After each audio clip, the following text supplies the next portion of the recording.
The next banner is here, and it's a Sacred Stones themed one.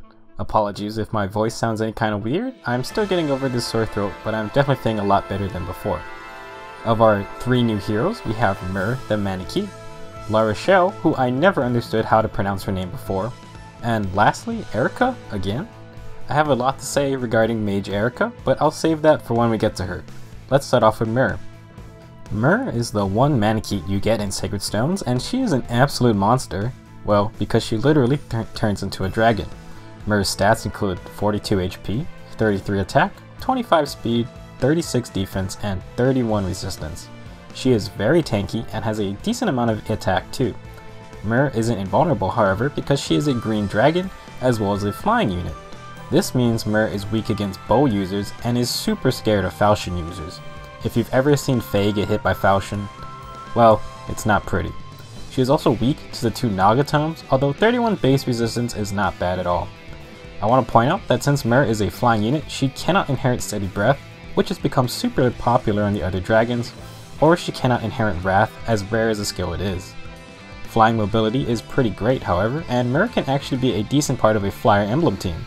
She is the only source of magical damage for flyers that is not limited to special units. If you get Myrrh, she will be able to participate on all kinds of different team compositions.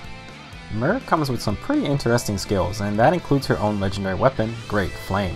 Now this weapon skill deals a lot of damage because it starts off with 16 might and grants Myrrh an additional +3 attack. It also comes with the new weapon refinery buff to Dragon Breaths, which means that against ranged units, Great Flame will calculate damage using the lower of an opponent's defense or resistance. Great Flame's unique effect is a new type of skill we haven't seen yet, and sort of works like Wind Sweep or Water Sweep.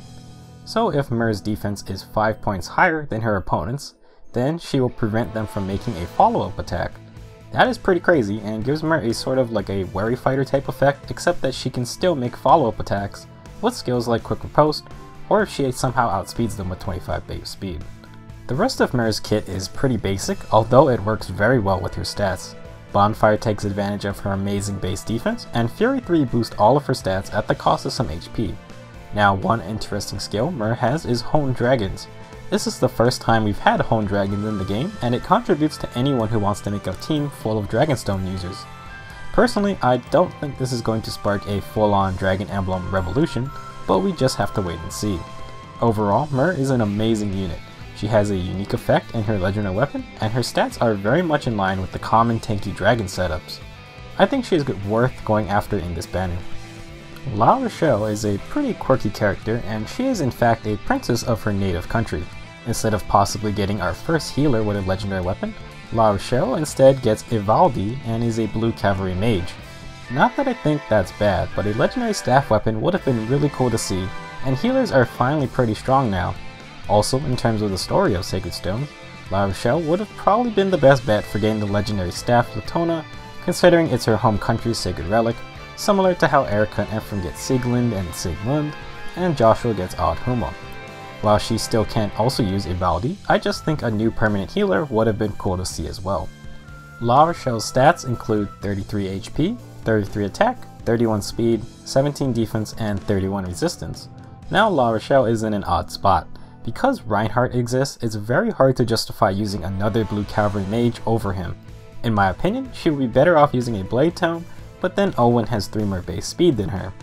Ursula kind of has a similar stat line to her as well, but I think La Rochelle beats her out because of the ability to get more merges, albeit at the cost of more money or some insane luck. If you do want to go the Blade Tome route, I think you need a plus speed nature to be competitive. So La Rochelle's legendary weapon is Ivaldi, one of the Sacred Twin relics to her home country.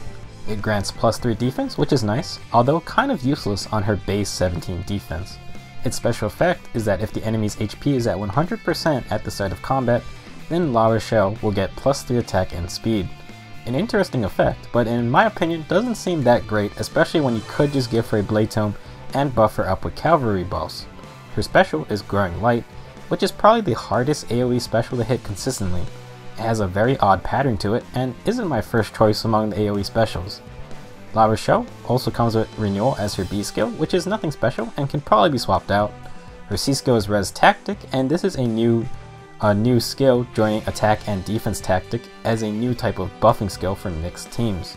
Honestly, a whole team of these skills would be pretty cool, although extremely expensive to customize at the moment. Overall, I think La Rochelle is not bad, but suffers because Reinhardt exists as competition. Her legendary weapon is okay, but to me does not seem better than just using a Blade Tome.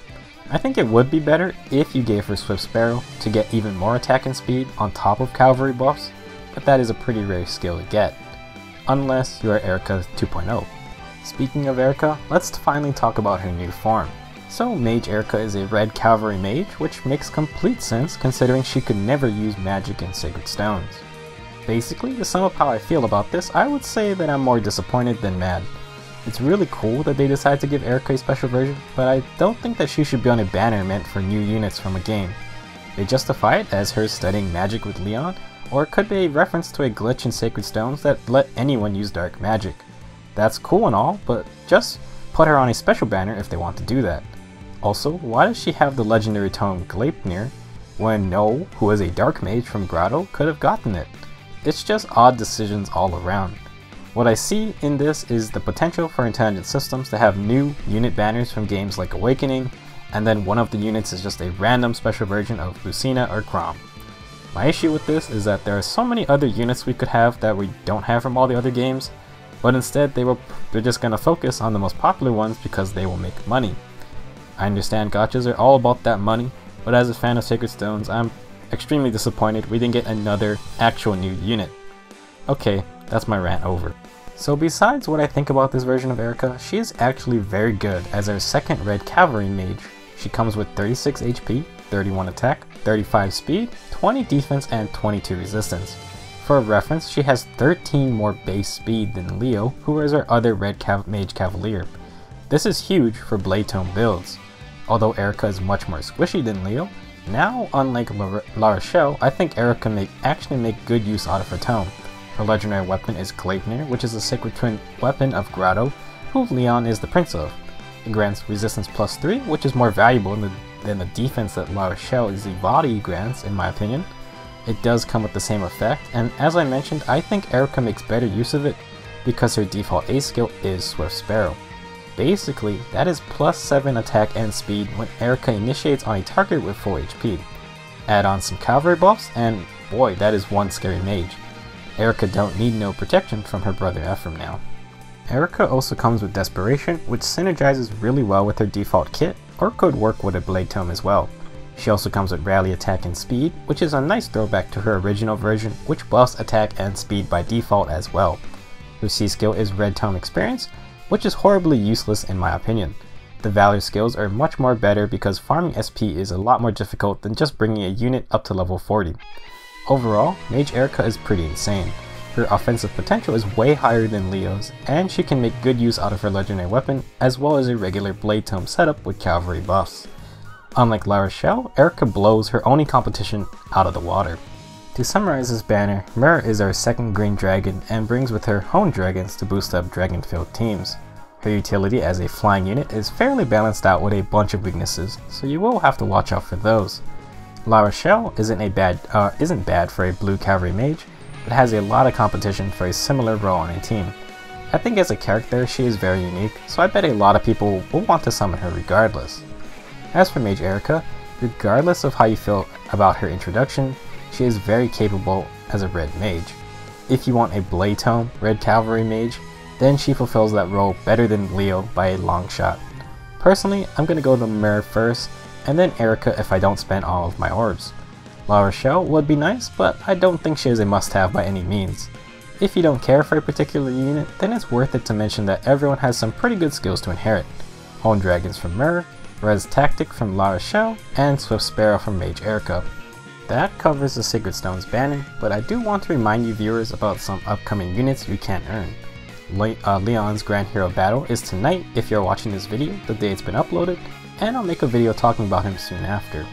We also have the next Tempest Trials mini coming up, and the reward unit has been confirmed to be Marissa, who is our female Myrmidon from the Sacred Stones. I'll talk more about her skills and stats in the Tempest Trials video, but you can look those up right now if you are interested. That's going to be it for this video. Tell me if you are summoning anyone from this banner, or if you have any build ideas for any of them in the comments below. I think Myrrh is going to be a popular pickup for Arena, so you might want to think about how you would deal with her in the near future. Good luck on your summoning sessions, and I'll see you guys soon to talk about Leon in the next video.